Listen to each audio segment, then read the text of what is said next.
guys, testingin po natin yung order sa akin ni Sir Miguel Cagbabanwa from Barangay San Juan, Cainta, Rizal.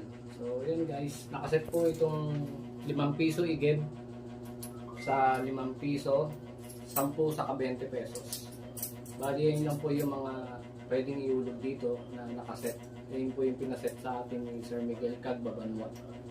So yun guys, testingin na natin. Subukan natin yung 5 piso.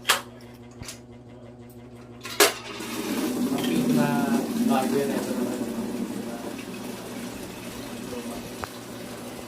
testing natin lahat. Ito naman 10 piso na bago sa kaluma,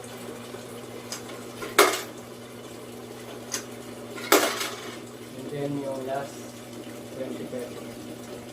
So yun, working na po lahat ng mga area at magana.